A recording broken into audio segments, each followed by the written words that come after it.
Here we go, another SummerSlam in the books, 2023 WWE SummerSlam, and I think that they did a really good job compared to other years that we've had. It's really hit or miss. Most years, I would tend to say that they don't do as good as the bar says, you could say, but this year I feel like almost every match really delivered. Let's go over these one at a time. First off, we started with Logan Paul versus Ricochet. I thought this match was good. I thought that it was going to be a lot more high-flying than it really was, but it felt like they really just saved a couple big moves here and there. And then, of course, with Logan Paul picking up the W in the end with, he kind of needed it because he's been taking L after L after L in WWE. First with Roman, then Seth. And he really hasn't picked up any huge wins, so that was kind of something that I felt like needed to happen, but I really didn't want it to happen because at the end of the day, Ricochet he's a really good wrestler, but he'll be in WWE for years to come, so I think that, give him a little bit more time and he'll shine, whereas Logan Paul, he's more of a specialty act. I thought that was good that they started the show with that because it was going to kind of set the tone for how the show was going to go. And then the second match actually really threw me off. The second match was Cody Rhodes versus Brock Lesnar. I didn't expect that. I thought that was going to be one of the final matches. But, the way they were hyping this one up was four main events, which I don't agree with that. I hate when they do that. There's really only one main event in any wrestling pay-per-view, but either or, they had Cody versus Brock, and I actually put this as my match of the night.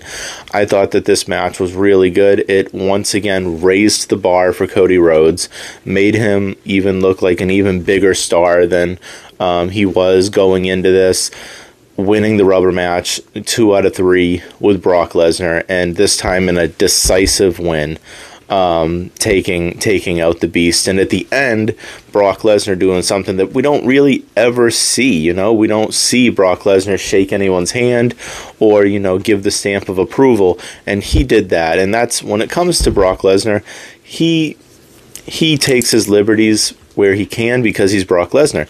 So if he is giving you a nod, then that is just such a sign of respect, and it's something that Cody Rhodes has earned. And moving forward, he is definitely going to be put into these high-level matches, which is going on to what I was saying before. I do still think that he's going to be the one to take the WWE Championship when we get into the next WrestleMania, even though he's on the opposite brand. So then they went to Shayna Baszler versus Ronda Rousey. That match wasn't that fantastic. It was okay, I guess you could say. My problem is this: when you do MMA rules in pro wrestling, it's like a slap in the face in my opinion to a wrestling fan, because it's like, come on, like, we get it, as a wrestling fan, you gotta kind of get rid of a sense of reality, okay? But at the end of the day, when you start making it so, okay, now it's MMA rules on top of it, come on, like, let's just have a regular match. And this was supposed to be one of Ronda's last matches, from what I'm being told, or from what I was reading. So I don't know exactly if she's going to be staying or not. I wouldn't, hope not, because I'm not a gigantic Ronda Rousey fan. I think that she's had a lot of ups and downs, a lot of stuff given to her from the very beginning when she joined WWE, and I'm just not a huge fan of that. And I just don't think she's that good, honestly. She's a great fighter, but as a professional wrestler, I don't think she's that great. So I was really, I was happy to see Shayna Baszler get the win, but at the same time, like I said, it wasn't a regular match. She could take this and kind of catapult herself up to the next level, hopefully, but I don't know, man. I don't know. So then we moved into Drew versus Gunther. That match was awesome. It was another fantastic match between these two. Gunther has just put on such a great run as Intercontinental Champion. I think he's definitely going to be brought into one of the, if not greatest, Intercontinental Champions when all said and done. He's about to break, what did they say, the Honky Tonk Man's record for the longest reign ever, and I think that he will beat that because they're so close, and I don't think Triple H wants to give up that just yet. And yeah, that was a really, really hard-hitting match. You had Drew hitting him with all of his finishers. You had Gunther hitting him with the power bomb. Took a couple power bombs to get the job done, but hard-hitting match. Gunther definitely deserved the win, and I think that he's really bringing back that prestige to the Intercontinental Championship, which is something that was missing for the longest time. So it's really good to see that these mid-card titles, or at least the Intercontinental title, is being brought to light in a positive way. So that was something that I was just very, very excited for. Okay, so then we had Finn Balor versus Seth Rollins. That match was good. I was really hoping that Finn Balor would get the win. I think that he, ever since having to relinquish the Universal title 7 years ago, has really not been able to get back into a world championship funk. But yeah, that match was good. I really did. I enjoyed it. You see the things going on with the Judgment Day. You see with Damian Priest. You see the things going on with Rhea, with Balor, with the Money in the Bank briefcase. So it's going to be interesting where things go from here. Yeah, I think that, it was a good, solid match. You saw both finishers. I'm one of those people that I like to see for these big pay-per-views. I like to see the finishers come out left at least once from each wrestler because, you're going into these big matches. People are paying a lot of money to come see you. People are paying money to watch you on TV.